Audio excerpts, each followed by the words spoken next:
여호와의 종들은 시련이나 환난이 있을까요, 없을까요? 여호와 하나님의 백성들은 미혹이나 시련이나 환난이 있을까요, 없을까요?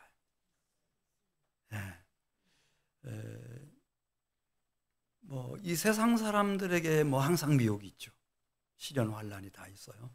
마찬가지로 여호와의 종들에게도 또 여호와 하나님의 백성들에게도 미혹이 있고 시련이 있고 환난이 있습니다.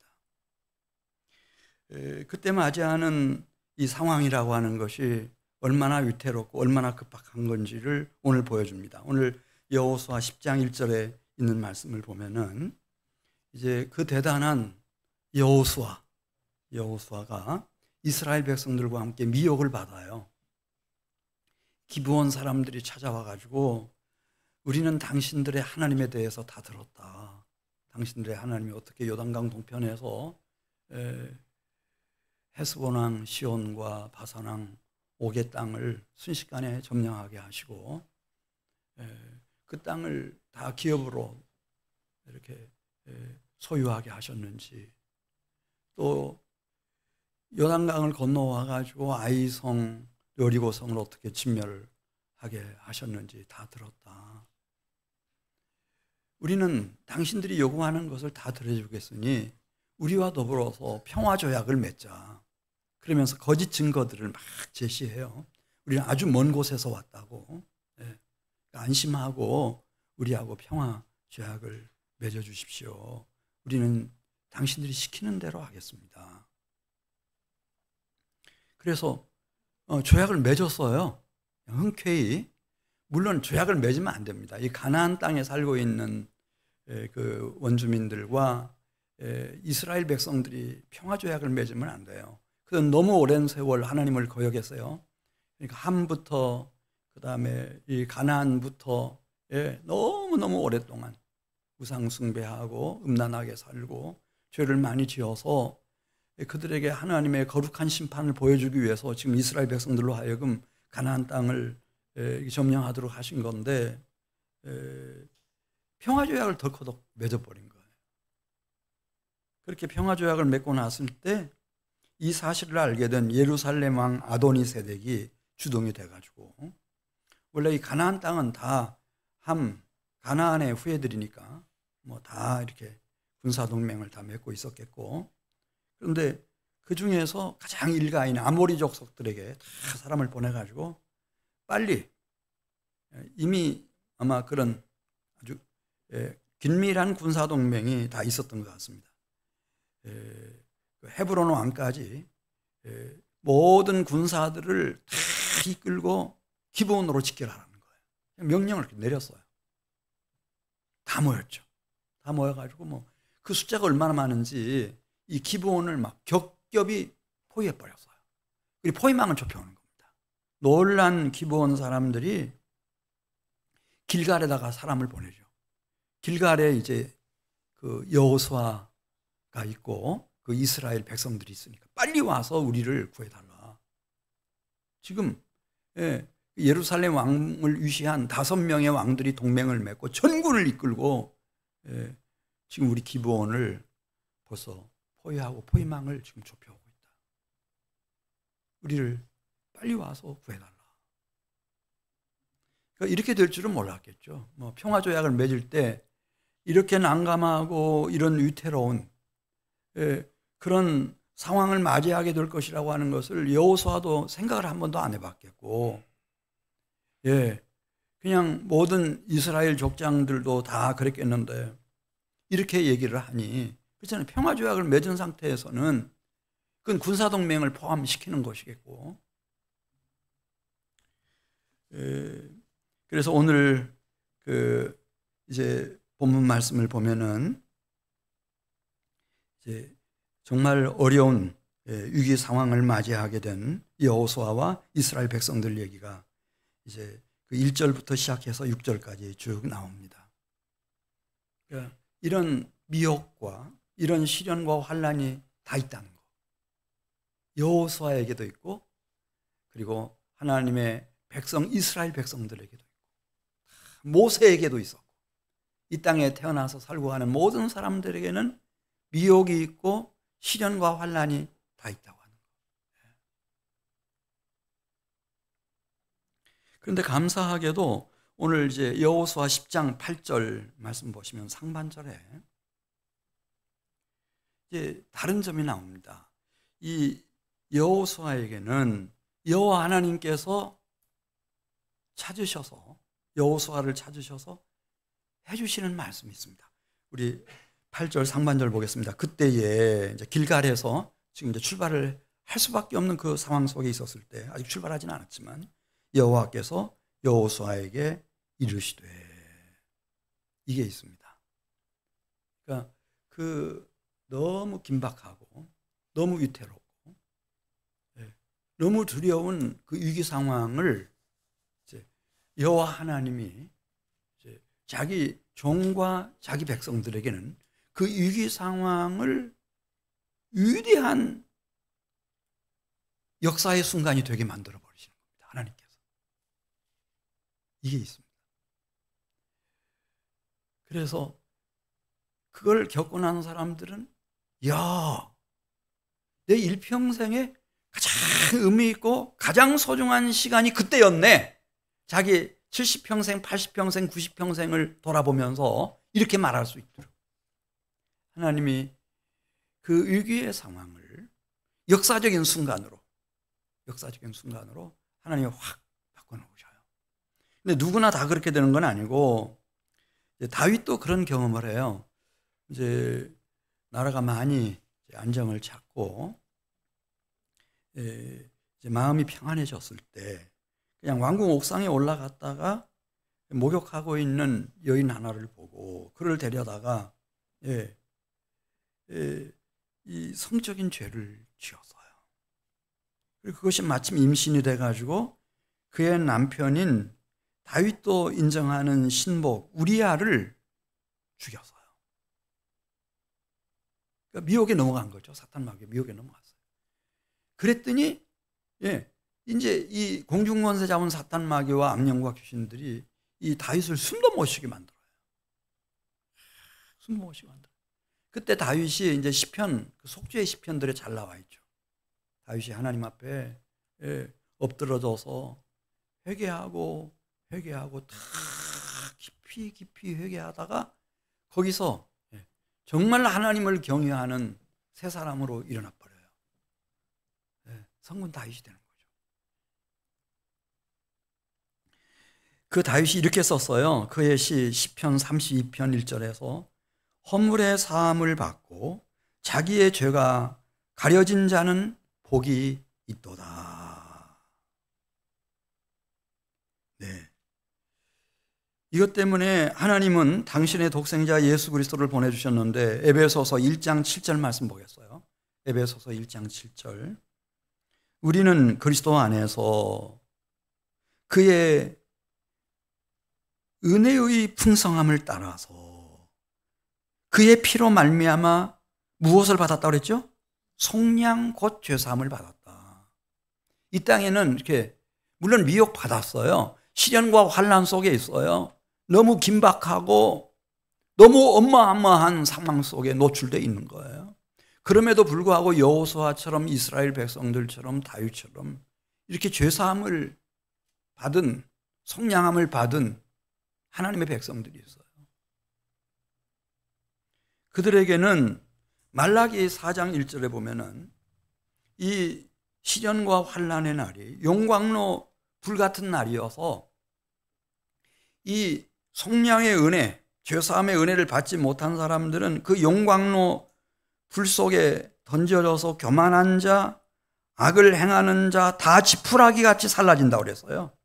뿌리까지 가지 하나 남기지 않고 연기로 하얀 재로 다 변해버리는 거예요.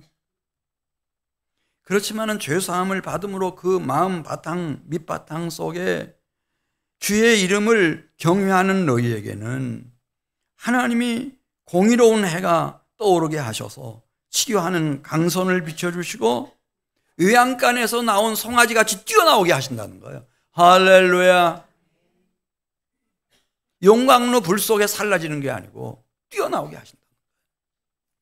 뛰어나올 뿐만 아니라 너희가 악인을 밟을 것이니 그들이 내가 정한 날에 너희 발바닥 밑에 재와 같으리라. 만군의 여호와의 말이니라. 그리고 이 세상은 미혹이 있어요. 그리고 시련과 환난이 다 있죠. 심지어 여호와의 종들에게도, 여호와 하나님의 백성들에게도 다 그런 미혹과 시련과 환난이 다 있어요. 신명기 2장 30절 이하에 가서 보면은 모세에게도 그랬어요. 모세에게도 똑같아요. 모세가 이제 이스라엘 백성들을 이끌고 모압에 도착했을 때 거기 헤스본 왕 시온이 모세가 정중하게 우리 이 모압 땅을 좀 통과해가지고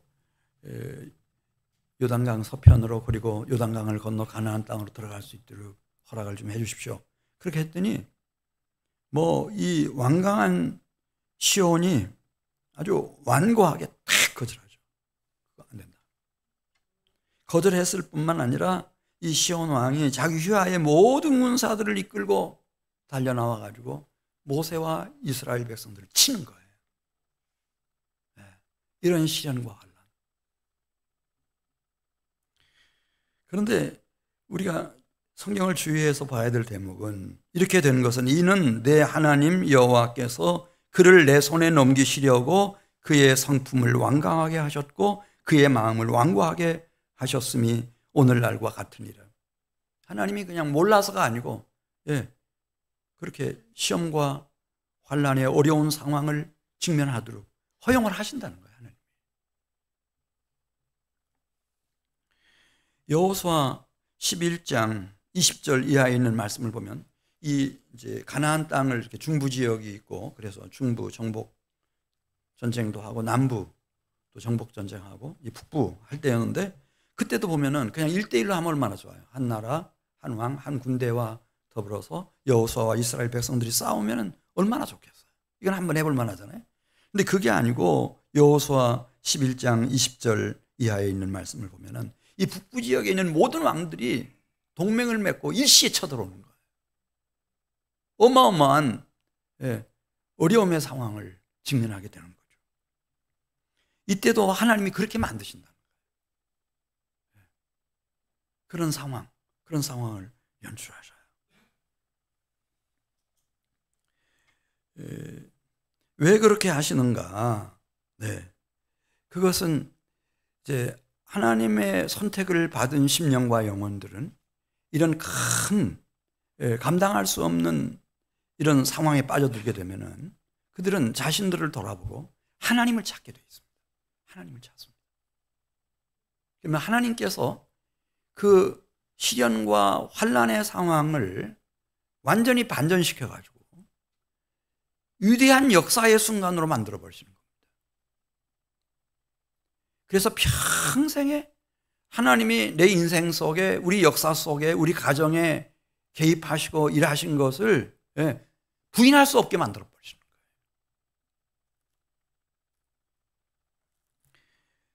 그러니까 말씀드린 것처럼 성경에 나오는 인물들이 다 그런 과정을 거쳐서 나와요. 예를 들어서 이사야 선지자 그러면 우시야 왕 얼마나 존경했어요. 이사야가 얼마나 기대가 컸어요. 그 왕이 죽던 해에 그때 지금 위기 상황이다, 비상사태다, 이스라엘 나라에게. 그래서 하나님을 찾다가 하나님을 만나서 하나님의 종으로 세워지죠. 다니엘도 그 인질로 끌려갔다가 그곳에서 하나님의 은혜가 부어지는 바람에 이 다니엘의 환상과 예언이라고 하는 것은 세상 끝까지 막 행하잖아요. 대단해요. 호세아는 바람둥이 아내 고멜 때문에 하나님 앞에 눈물로 통곡하다가, 그래 호세아야, 너의 심정을 내가 잘 알지. 너의 마음이 나의 마음이며 이 이스라엘 백성이 오늘날 고멜하고 하는 짓이 똑같다. 거기서 이제 선지자로 발탁이 되는 겁니다. 요나는 물고기 뱃속에 들어가서 몸이 녹아 들어가 죽어가면서 거기서 하나님을 찾고 회개하고, 그래서 위대한 하나님의 선지자가 되고.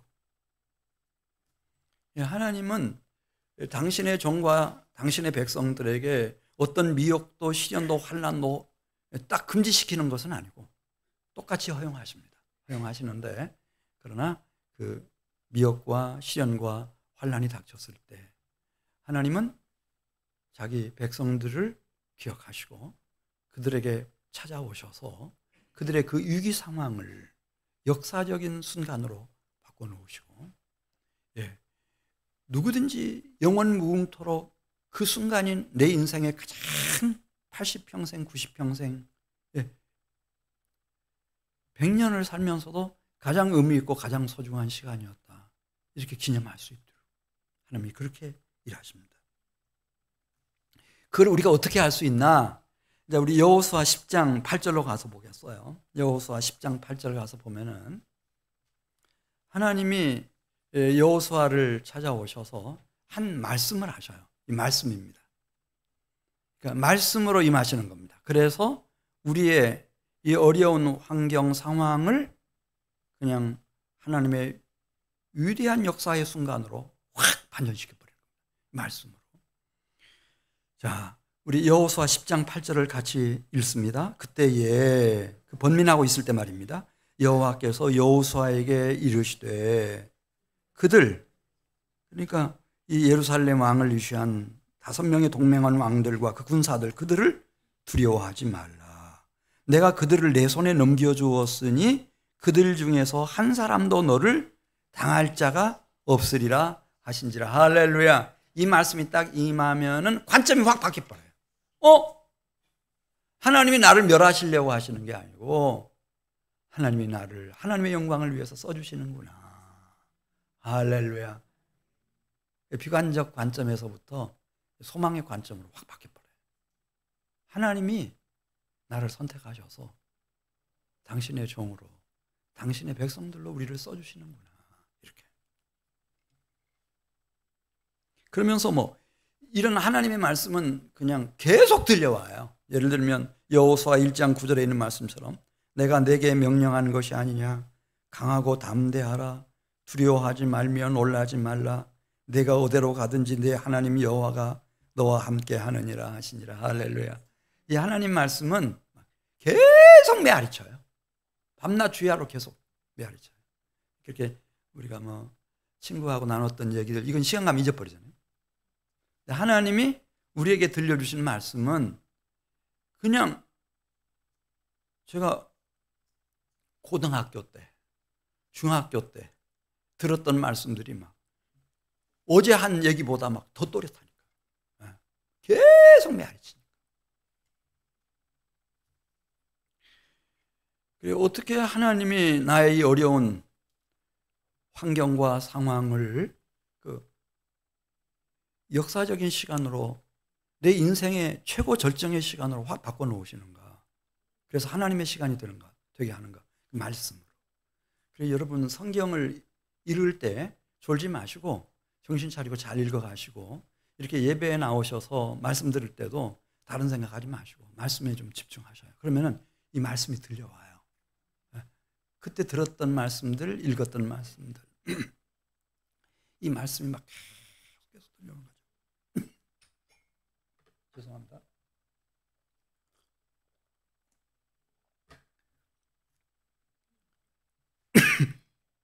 두 번째가 이 해가 떠오르면은 햇살이 쫙 퍼져나가듯이 이 하나님이 나에게 임하시면은 그 지혜와 총명이 주어져요. 그러면 이게 장난 아니지 않습니까? 그 예루살렘 왕 아도니 세덱부터 시작해서 헤브론 왕까지 5명의 가장 막강한 왕들이 딱 동맹을 맺고 이미 딱 점령을 목전에 두고 지금 겹겹이 포위하고 있는 상태에서 무슨 수로 이 대적들을 물리칠 수 있는가. 근데 하나님이 지혜를 주셔요. 여호수아에게. 그 지혜가 뭔가 하면은 속도전과 기습 공격입니다. 자, 우리 9절 같이 보겠어요. 여호수아가 길갈에서 이 속도전이니까 느긋하게 출발하면 안 돼요. 바로 그날 밤이에요. 연락받으면 바로 그날 밤 밤새도록 쉬지 않고 뛰고 달리고 계속 그렇게 하는 거예요. 속도전이니까. 그리고 현장에 딱 도착해서는 모든 대적들이 이 기브온을 막 겹겹이 에워싸고 전면만 주시하고 있거든요, 다. 그러니까 이들이 복병처럼 일어나서 막 뒤통수를 깨는 거죠. 뭐. 몽둥이로 치든 어떻게 하든 뭐. 예, 칼로 뒤에서 목을 베든. 그 작전이에요. 여호와께서 그들을 이스라엘 앞에서 패하게 하심으로 여호와께서 그들을 기브온에서 크게 살육하게 하시고 베트론에 올라가는 비탈에서 추격하여 아세게와 막게다까지 이뤘다. 이 하나님의 지혜가 막 주어지는 거예요. 할렐루야. 지금 이 현안 문제를 어떻게 해결해 가야 되는지, 이 지혜와 명철이, 이 총명이 밝아오는 거예요. 어떻게 솔로몬이 그 왕으로 40년 통치하는 동안에 동쪽의 모든 지도자들보다도, 애굽의 심지어 지도자들보다도 그렇게 탁월한 리더십을 발휘할 수 있었나? 그거 얘기하면서 열왕기상 4장 29절에서 하나님이 여호수아에게 무엇을 심히 많이 주셨대요? 무엇을 심히 많이 주셨다 그랬죠? 지혜와 총명을 심히 많이 주셨다는 거예요. 다니엘에게도 왜 그렇게 대단한 선지자가 될 수 있었나? 하나님이 가브리엘을 통해서 지혜와 총명을 다니엘에게 부어주셨다는 거예요. 왜 우리를 불러서 예수 믿게 하셨나? 죄사함 받고 깨끗함 받고 의롭다함을 받게 하셨나? 왜 그랬어요? 우리 에베소서 1장 7절 말씀 가서 보겠어요. 에베소서 1장 7절부터 있는 말씀을 보면 하나님이 그 깨끗한 심령의 그릇에다가 담아주고 싶은 것이 있었어요. 그게 뭐였을까요? 에베소서 1장 7절입니다. 우리는 그리스도 안에서 그의 은혜의 풍성함을 따라 그의 피로 말미암아 속량 곧 죄사함을 받았느니라. 이는 그가 모든 지혜와 총명을 우리에게 넘치게 하사 그 뜻의 비밀을 우리에게 알리신 것이요. 그렇게 말씀했습니다. 지혜와 총명을 우리에게 부어주시려고. 그래서 그 뜻의 비밀을, 그분의 뜻의 비밀을 깨닫는 백성이 되도록 하시려고 그렇게 하셨다는 거예요. 예. 그 뜻의 비밀이 뭘까? 골로새서 1장 13절에 이렇게 썼습니다. 골로새서 1장 13절 보겠습니다. 그가 여호와 하나님이 우리를 흑암의 권세에서 건져내셔서 그의 사랑의 아들의 나라로 옮겨주셨다. 근데 여기 이제 그 원문의 시제가 참 중요해요. 그 시제가 현재 완령으로 되어 있어요. 예수를 믿는 우리를 흑암의 권세에서 앞으로 미래에 건져내실 것이 아니라 건져내셨고 그분의 사랑하는 아들의 나라로 미래에 죽고 난 후에 옮겨가시는 것이 아니고 옮기셨으니 이게 현재 완료형 시제로 되어 있어요. 이것을 알도록 그리스도 예수 안에서 어떻게 우리가 흑암의 권세에서부터 건짐을 받았고 그분의 사랑하는 아들의 나라로 옮겨졌는지 이거 알려주시기 위해서. 이것을 아는 사람들은 시편 51편 12절에 있는 말씀을 보면은 그 속에 주의 구원의 즐거움이 이제 솟아날 것이고 또 자원하는 심령이 일어날 것이라고 그랬어요. 이 주님의 일을 위해서. 골로새서 1장 24절. 골로새서 1장 24절. 그래서 바울은 그렇게 썼어요. 이런 체험을 하고 난 후에 나는 이제 너희를 위하여 받는 괴로움을 어떻게 한다고 그랬죠? 기뻐하고 그리스도의 남은 고난을 그분의 몸된 교회를 위하여 내 육체에 채우노라. 그러니까 하나님의 음성이 들려오고 하나님이 신령한 지혜와 명철과 총명을 부어주니까 이 관점이 확 바뀌어버렸어요. 그리고 지금 내가 당한 미혹과 시련과 환난으로 말미암은 이 어렵고 힘든 상황이 의미 없는 게 아니고 너무 소중한 하나님의 역사의 순간이고 이것이 하나님의 시간이 될 수 있어요. 자, 우리 여호수아 10장 11절로 가서 보겠어요. 어떻게 하나님의 시간이 되는지.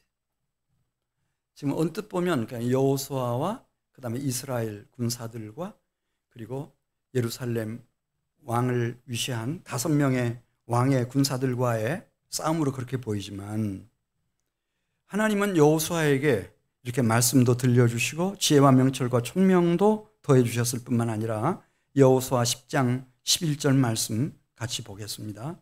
그들이 이스라엘 앞에서 도망하여 베트론의 비탈에서 내려갈 때에 여호와께서 하늘에서 큰 우박덩이를 아세가에 이르기까지 내리심에 그들이 죽었으니 이스라엘 자손의 칼에 죽은 자보다 무엇에 맞아 죽은 자가 더 많았다고 그랬어요? 예, 이 기상 상태를 하나님께서 직접 조정하시는 거예요. 여러분 인천 상륙작전 한번 생각해 보세요. 메가더가 아무리 대단한 장수라 하더라도 거기에는 그 조수와 또 태풍과 같은 그런 기상 상태가 잘 이렇게 뒷받침을 해줘야 인천 상륙작전의 그 목적을 성취할 수 있어요. 이 전쟁에서 이 날씨 같은 게 얼마나 중요한지 막 비가 쏟아지는데 너무 앞이 보이지 않을 정도로 막 폭우가 쏟아진다. 그럼 전쟁할 수 없죠. 너무 덥다든지 너무 춥다든지. 하나님께서 그때 여호수아와 이스라엘 백성들이 싸울 때 하나님이 이 기상 상태를 조정하시고 하나님 우박을 내리셔서 그때 이제 적어도 여호수아는 느끼고 하나님의 백성들은 느끼는 겁니다. 아, 이거 하나님의 손으로 적들을 물리치고 계시는구나. 우박을 맞아 쓰러져 있는 사람들을 보면서. 애굽에서도 이 바로가 너무 강파하고 완강하니까 하나님이 그 재앙을 내리시지 않습니까? 막 그래서 막 천둥 소리가 들려오고 막 이 번개가 그 불이 막 땅에 막 떨어지고 우박이 쏟아져 가지고 사람도 죽고 가축도 죽고 뭐 들의 모든 곡식들 과수원의 나무들까지 다 부러지고 그때 이스라엘 하나님 여호와는 두려운 분이구나 그런 느낌을 강하게 받더라. 아수르 군대를 물리칠 때도 이사야 30장 30절에 있는 말씀을 보면은 하나님이 직접 개입하셔요. 아수르가 뭐 당한 나라가 없잖아요. 아수르하고 싸워서 이긴 나라가 누구예요? 히스기야만 이겼어요. 근데 어떻게 이겼나? 하나님의 손이 그날 밤에 예루살렘을 겹겹이 포위하고 있던 18만 5천의 아수르 군대를 직접 하나님이 싸늘한 시체로 다 만들어 놓으셔요.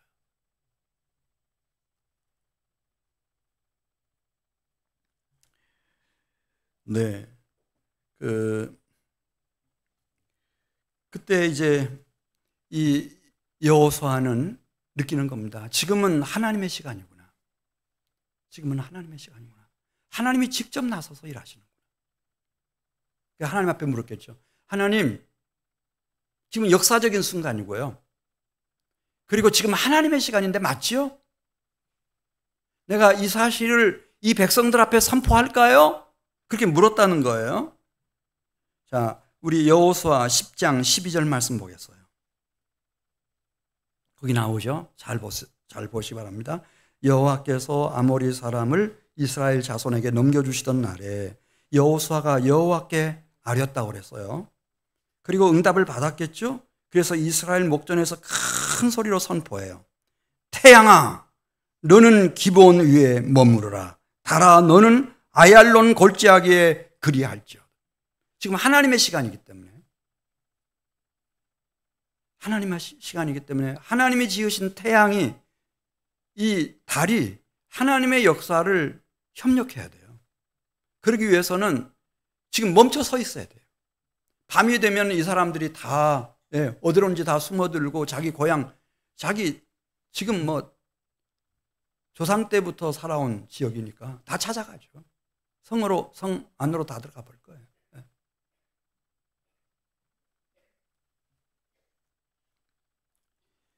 그래, 지금은 빛이 있어야 돼요. 그랬더니 어떻게 됐나? 그 뒤에 나오죠. 예. 어떻게 됐다고 말씀했는가? 12절 다시 보겠습니다. 여호와께서 아모리 사람을 이스라엘 조상에게 넘겨주시던 날에 여호수아가 여호와께 아뢰어 이스라엘의 목전에서 이르되 태양아 너는 기브온 위에 머무르라 달아 너도 아얄론 골짜기에서 그리할지어다.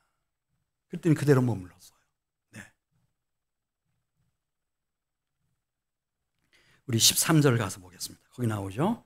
태양아 태양이 머물고 달이 멈추기를 백성이 그 대적에게 원수를 갚기까지 하였느니라. 그래서 하나님의 영광이 선포된 겁니다. 야, 창조주이신 하나님이 자기의 종과 자기 백성들을 위해서 어디까지 개입하시는지.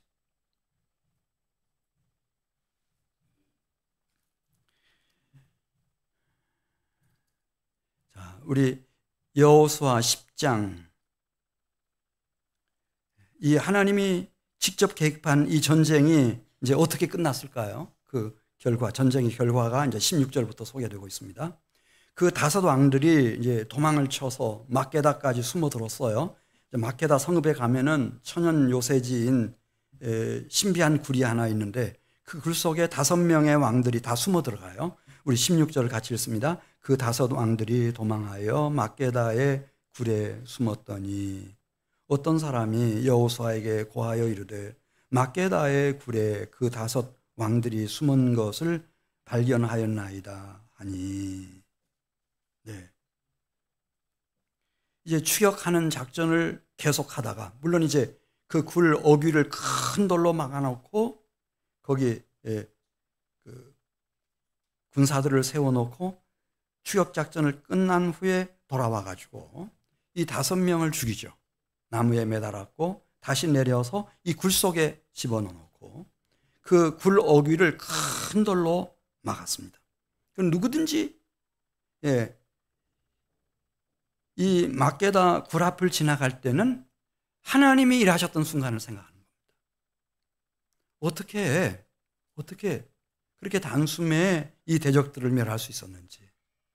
그건 하나님의 위대한 역사의 시간이었으며 하나님의 시간이었다. 하나님께서 이 5 동맹한 왕들을 이 굴 속에 몰아넣어서 승리하게 만드셨다. 이렇게 기억할 수 있도록. 그래, 여호수아 10장 28절 가서 보면 이 전쟁은 상상을 초월하는 완전한 여호수아와 이스라엘 군대의 대승리로 끝납니다. 이 28절 가서 보면은 이 5명의 왕을 보호해 주었던 막게다도 진멸당합니다. 29절 봐서 보면은 이제 그 막게다에서 림나로 옮겨가고 그 참전했던 림나와 그 성읍 사람들도 진멸해 버립니다. 라기스로 몰려가서 여기서 군대가 왔었거든요. 여기도 진멸합니다. 성읍에 직접 찾아가서. 32절을 가서 보겠습니다.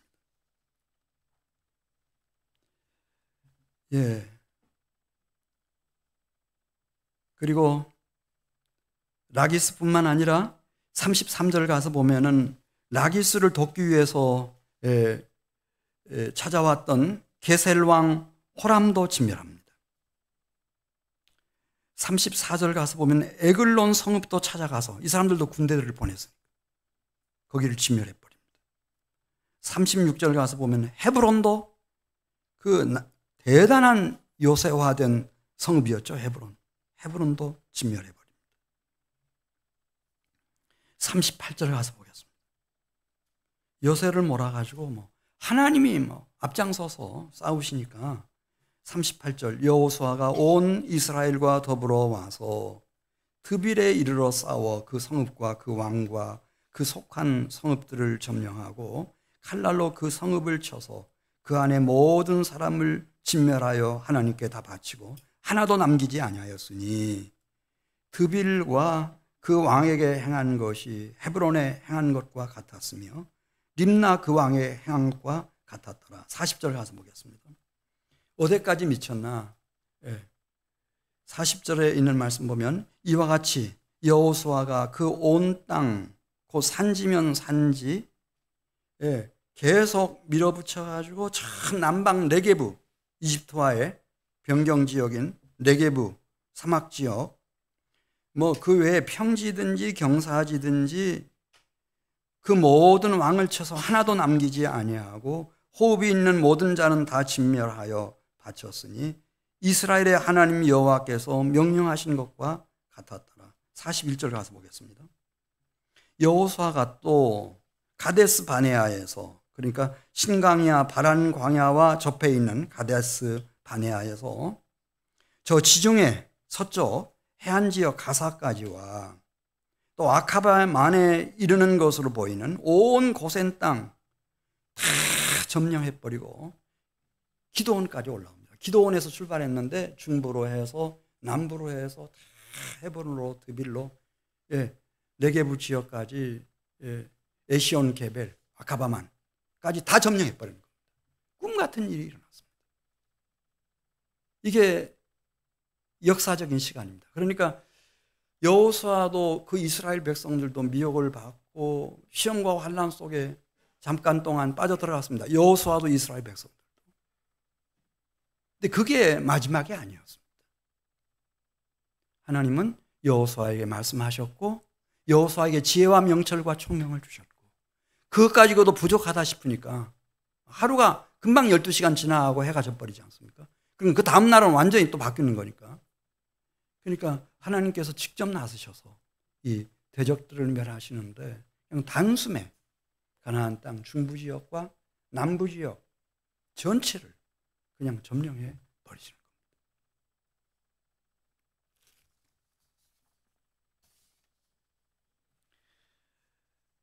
예.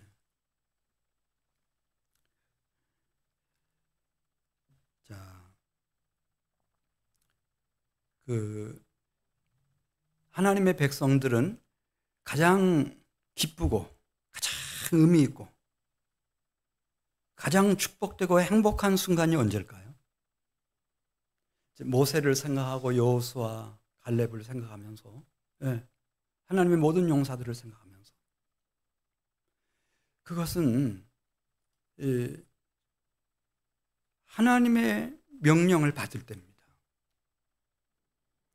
창세기 1장 27절에 보면은 하나님이 그들에게 복을 주시며 그 축복, 행복을 주시면서 이거 말씀하십니다. 너희는 생육해라. 내 백성이니까. 번성해라. 충만해라. 정복하고 다스리라. 이 일을 위해서 떨치고 나섰을 때 모세도 너무 행복했습니다. 여호수아도 그랬고 갈렙도 그랬고 이스라엘 백성들이 다 마찬가지였습니다.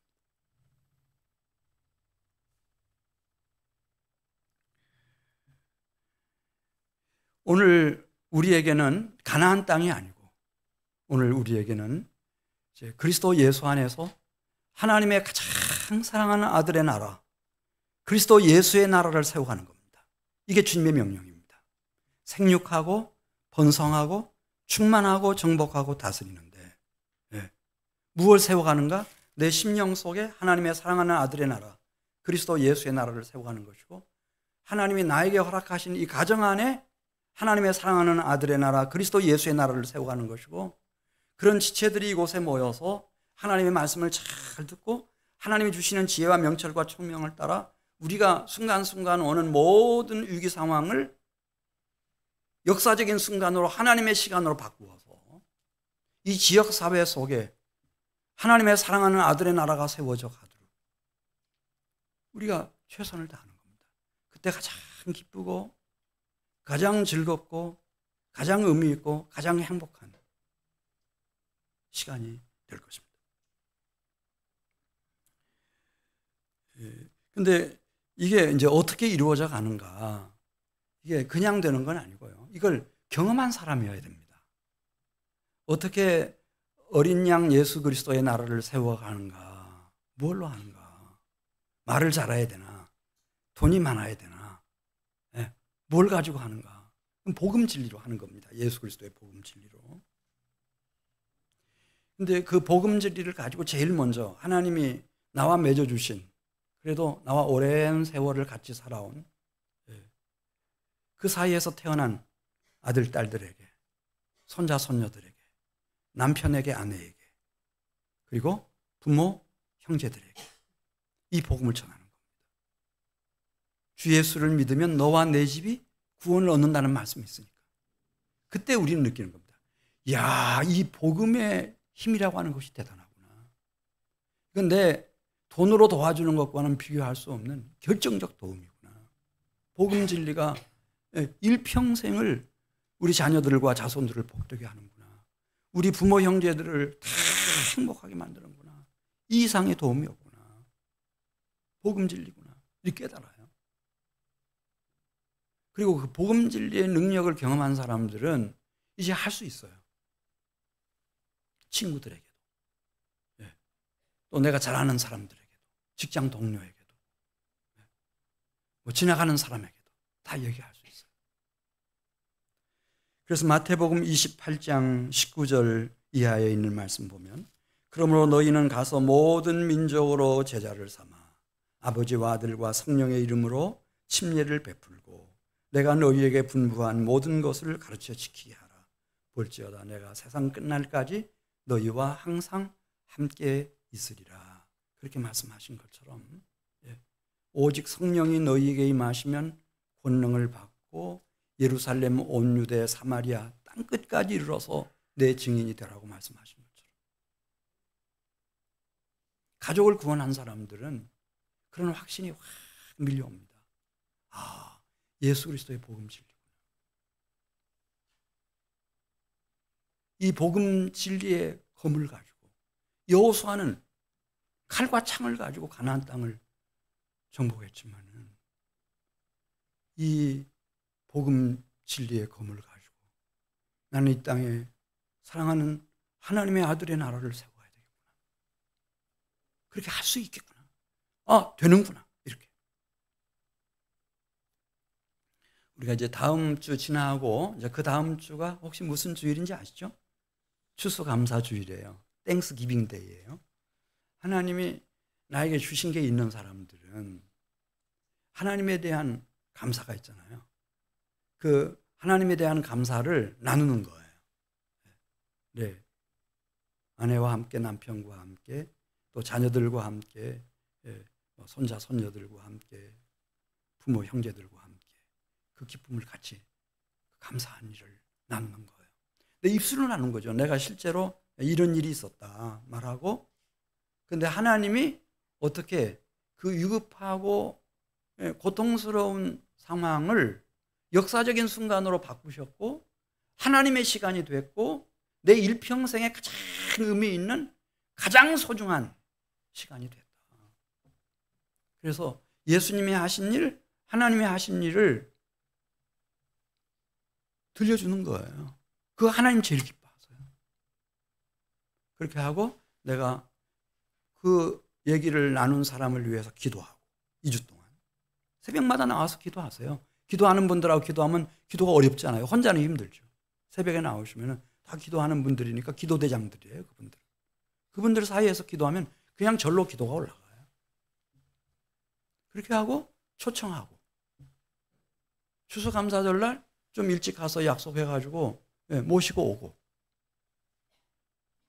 내 부탁을 들어줬으니까 또 맛있는 식사 같이 나누고 고맙다. 물론 구원받느냐 구원받지 못하느냐 그건 하나님 손에 있는 거죠. 그러나 우리는 최선을 다하는 거죠. 그렇게 해서 사랑하는 사람의 심령과 생애 속에 하나님의 아들의 나라가 세워지도록 우리는 최선을 다하는 겁니다. 그때 여러분들은 느끼실 겁니다. 아, 이거구나. 이걸 위해서 하나님이 나를 이 세상에 보내셨구나. 이런 길을 걸어오게 하셨구나. 지금 여기 있게 하셨구나. 그래서 적어도 내가 사랑하는 우리의 가족들은 용광로 불 같은 그런 시련의 순간을 당해서 살라짐으로 끝나는 사람들이 아니라 주님께서 치유하는 광선을 발하셔서 그 이기의 순간을 역사적인 순간으로 일평생에 가장 의미 있고 가장 소중한 시간으로 여호와 하나님의 시간으로 채워질 수 있도록 여러분 도와주시기를 바랍니다. 저는 어려서 예수 믿었고 제가 제 부모님을 위해서 한 분은 가셨고 한 분은 기다리고 계시고 이제 형제들 다 있고 한데 제가 제일 잘한 일. 저는 뭐 그 가족들을 돈으로 도와준 일은 없습니다. 그러나 복음 진리를 가지고 그들을 이렇게 예수님께로 하나님께로 이끌었던 일. 야, 이거는 돈으로 계산할 수가 없구나. 가장 잘한 일이구나. 아무리 생각을 해도. 우리 사랑하는 성도 여러분들이 금년 11월 추수감사절 이 예배가 여러분의 일생에 있어서 가장 기억에 남을 축복된 최고의 추수감사절 될 수 있기를 주의 이름으로 축원합니다. 우리 같이 기도드리겠습니다.